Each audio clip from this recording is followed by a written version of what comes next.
What's up, beautiful people? Thank you so much for stopping on my channel.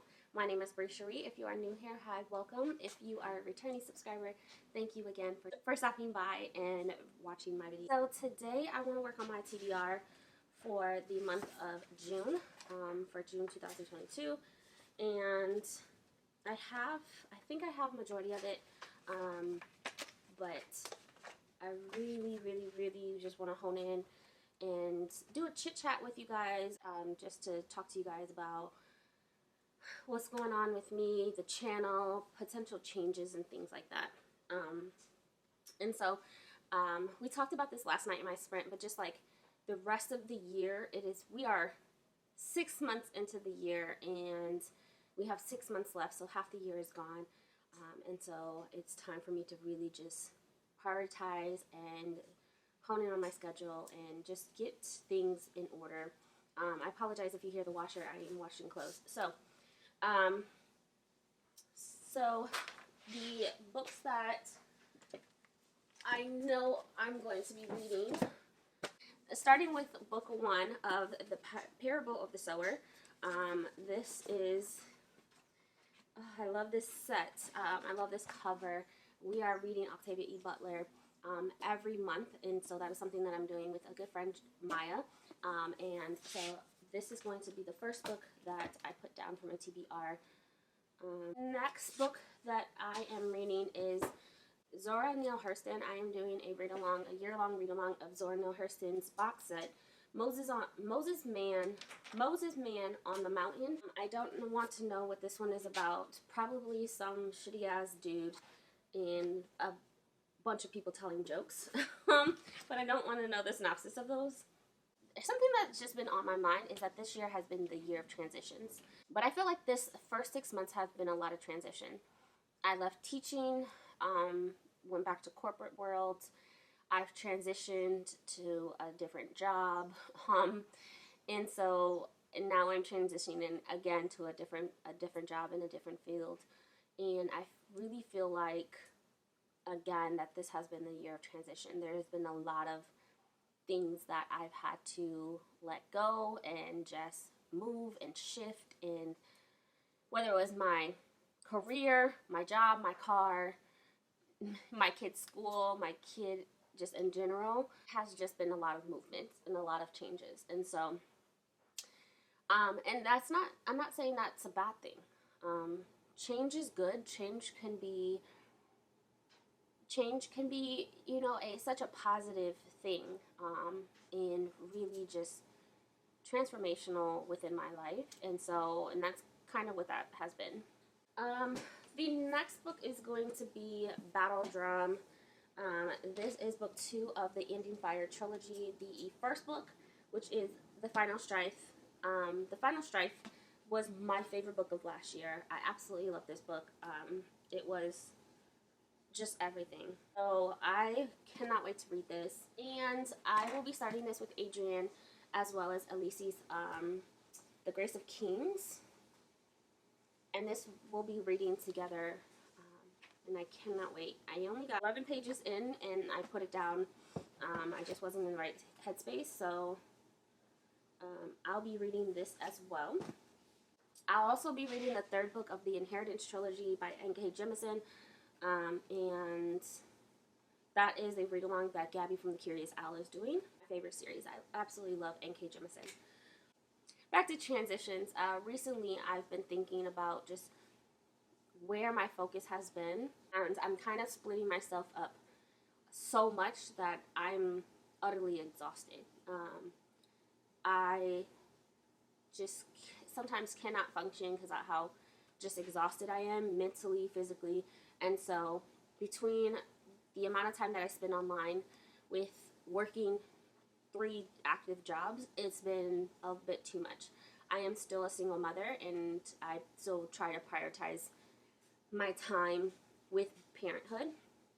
So while we're on sprints, I'll be with my kid, reading with my kid, hanging with my kid, going to the park, whatever the case may be, while I'm doing sprinting. And so I've tried to make it work, but it still requires a lot of splitting my time up and not necessarily honing in and focusing on just my child at that time.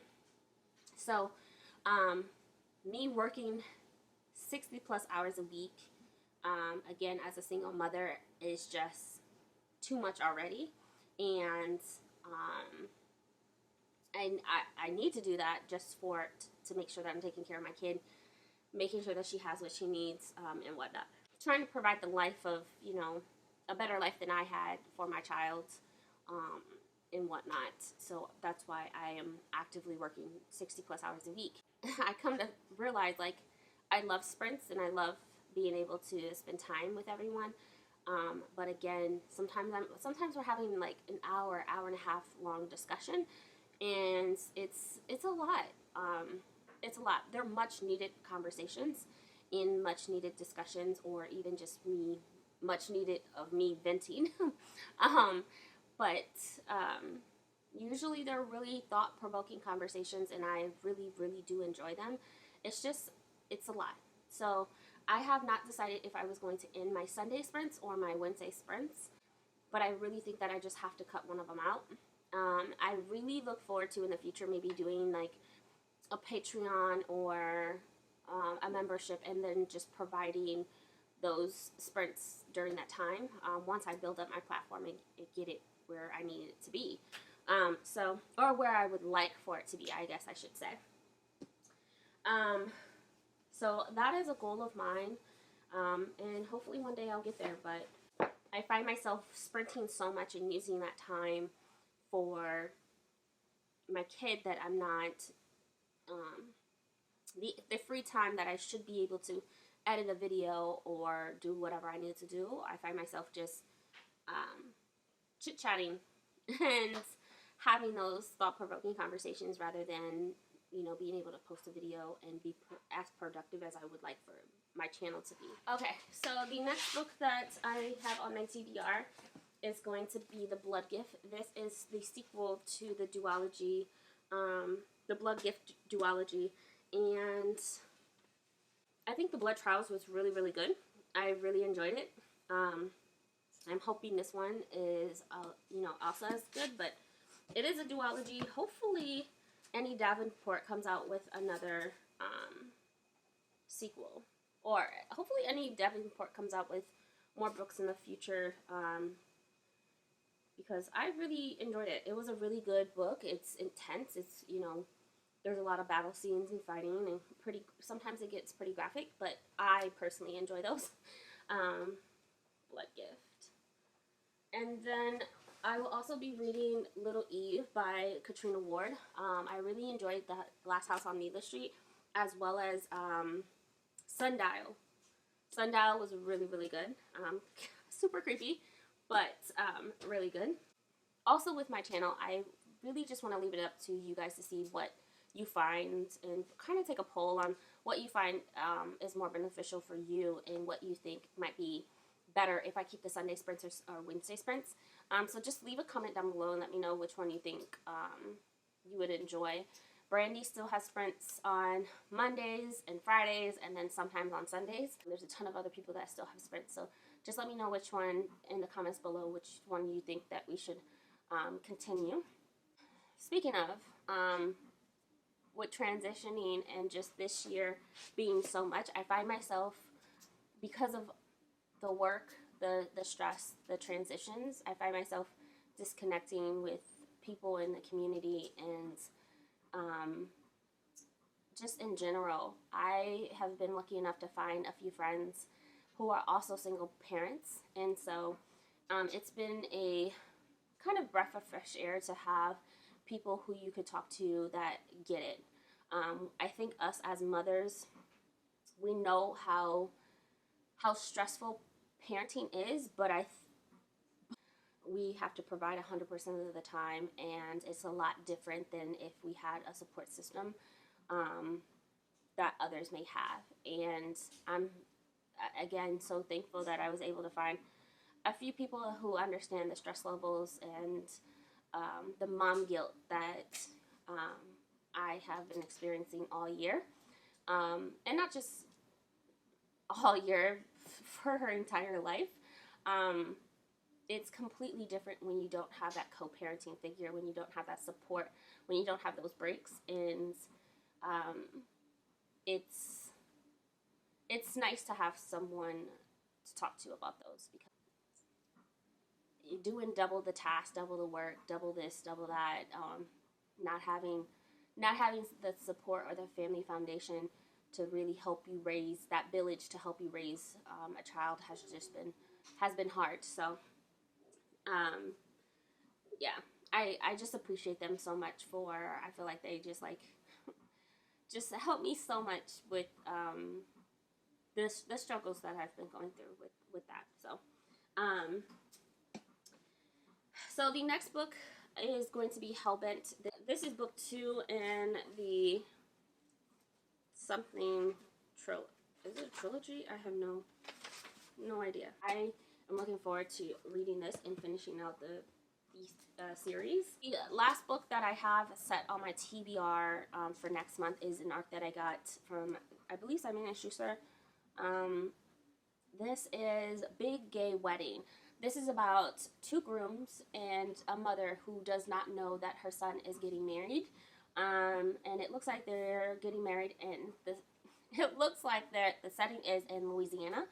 I cannot wait to read this. I believe this just came out. It says May 2023, just in time for Pride Month. And I will also be adding so many more books to show representation for Pride Month. And it's super important that we, again, continue to ally and show awareness, especially with the state that I live in, which is Texas. It is so, so important to continue to have these conversations and to rally around authors who write books with the word even gay in it, who write books that are part of the community of LGBTQIA+. And so I want to continue supporting authors and content, and just continue showing awareness, because I feel like we have to read it. We cannot be silent about it. Pride Month is not just, rallying rainbows. It is really just standing up for the injustice that they're experiencing, and I will continue to show my support and and be an ally for them as well. Last but not least is this bag. I put a lot of different series in here. There's manga, there's middle grade, there's adult, there's young adult series that are in here, and so I'm going to just continue shaking this up, and then I'm going to pull one, and then whatever I pull, I will read for that entire month. Please be something good. The last one was the Wicked series by Carrie Maniscasco, I believe is her name. And this one is A Throne of Glass. Of course it would be. 8 books. 8 books. I know I can do it. Ooh, I didn't mean to put that back in there. I know I can do it, but still, it's Sarah Janet. Darn. Anyway, so we will be reading the entire Throne of Glass series. I'm not even going to bother taking it off my shelf because of how big it is. So those are the books that I have now, but the other books, the add-on books, are books that I'm going to be focusing on, that focuses on and a part of the LGBTQIA. The book that I just want to point out and just talk about it briefly is Moonflower by Kaysen Colander. They are an amazing, amazing author. This was my first book by them, and I was so captured and in love with this book. It is a sci-fi middle grade book that talks so much about mental health. And for middle grade books nowadays do mention and talk about feelings and talk about mental health. But this one really dove into not only the main character being non-binary, but it really talked about their depression and what they were feeling. The mother also did not know how to help the child, did not know what to do, and so she sought out help. And I really feel like as a mother myself, I would have done the same exact thing. But she even talks about like the things that she's experienced and like how does she help someone when you don't know how to do it. And this book, again, a sci-fi book with a non-binary main character, and I just recommend this book for anyone who just wants to read something that It's thought-provoking, as well as the mental health aspects. And so I feel like this book could be a whole live discussion, and really just go over and dive deep into the text, and the feelings that this main character is experiencing, with being different, with struggling with depression, living with a single mom who does not know how to help them.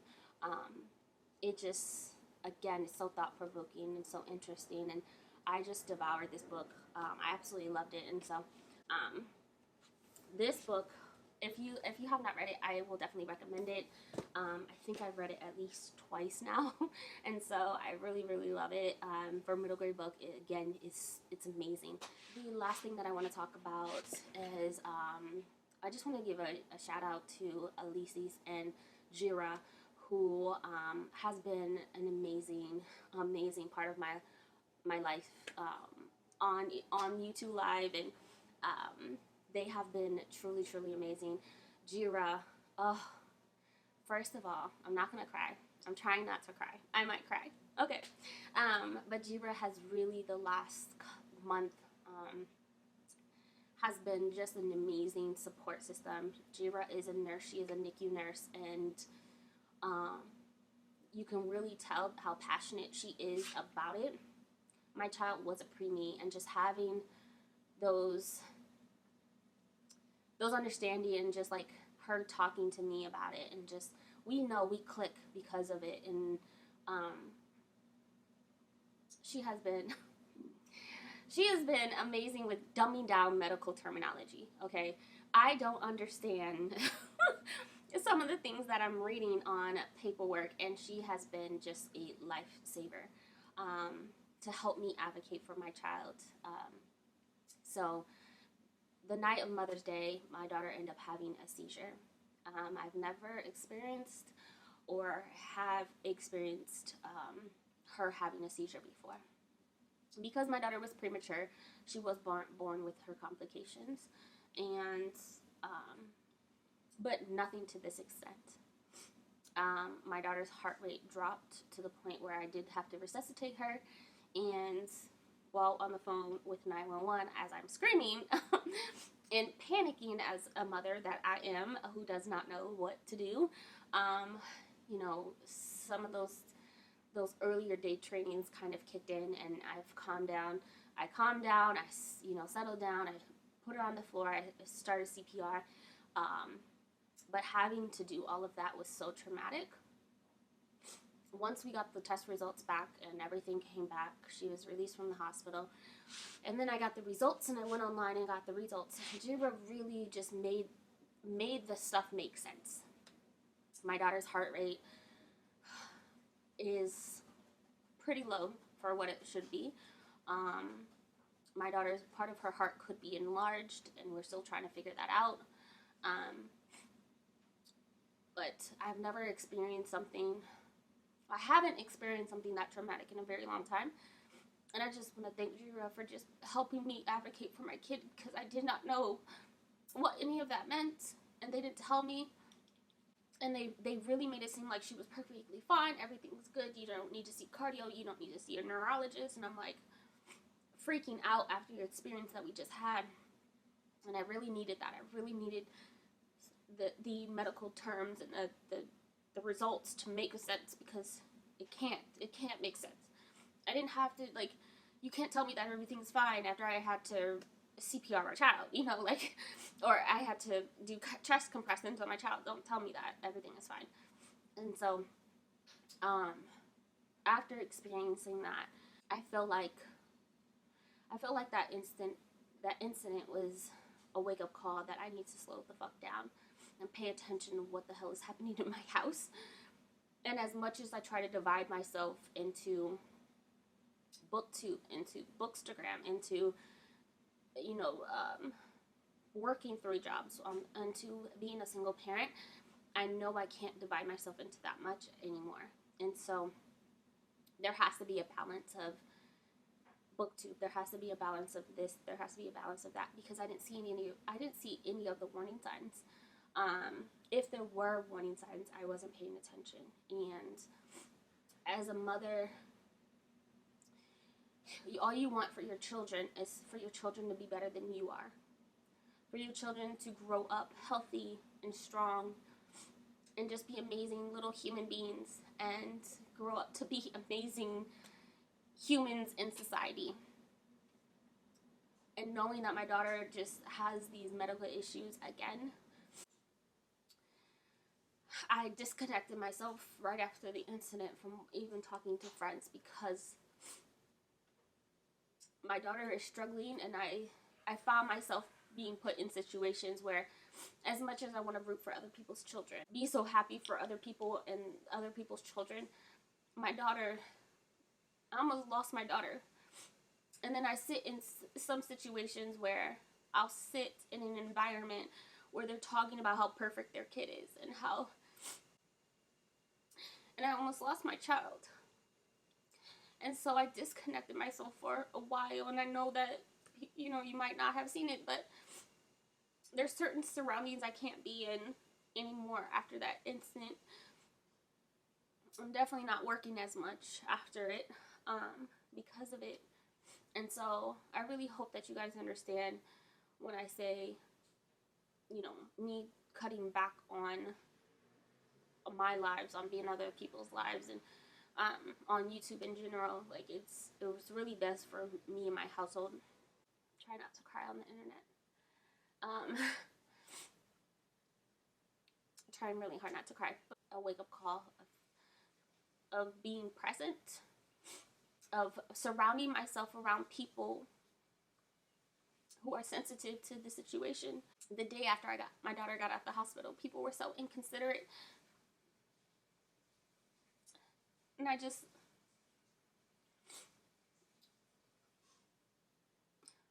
again, I almost lost my child. So, there's nothing that anyone can say, that will kind of make me feel better. But she's here, she's fine, she's doing well.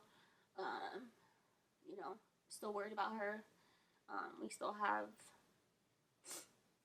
issues with the heart, and so, nobody wants to grow up. Nobody wants their child to struggle, and I think that just so glad that I sat with it, and I realized I really need to just reprioritize the next 6 months and refocus on the next 6 months, whether it's reevaluating the people that I have in my life, and just reevaluating my schedule, reevaluating how I'm working and how much stress I'm putting on, not only on my body, but my daughter's body. But I don't, the stress levels are probably killing me slowly. After 5 heart attacks of that incident, I'm more present. I'm more, here. I've grabbed more books and to help me deal with whatever I need to deal with. So,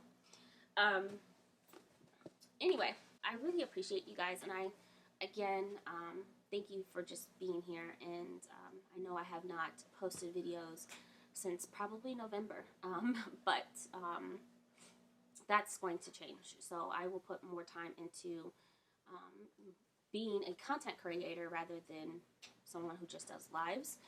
I'm not, like I said, I'm not even going to go bother grabbing my Throne of Glass, but these are some of the books that I'll be reading. Anything outside of this and the Throne of Glass series will be geared towards LGBTQIA books for Pride Month. And again, the state that we live in, the state that this country of the United States is in, and the state that I live in, which is Texas, we have to continue supporting, and we have to continue pushing and showing awareness to those authors. They deserve it. They need it. And we need to be able to do that and support them and ally and rally around them. So thank you again so much for you guys being here and watching my video. And I will see you guys in the next video. Bye.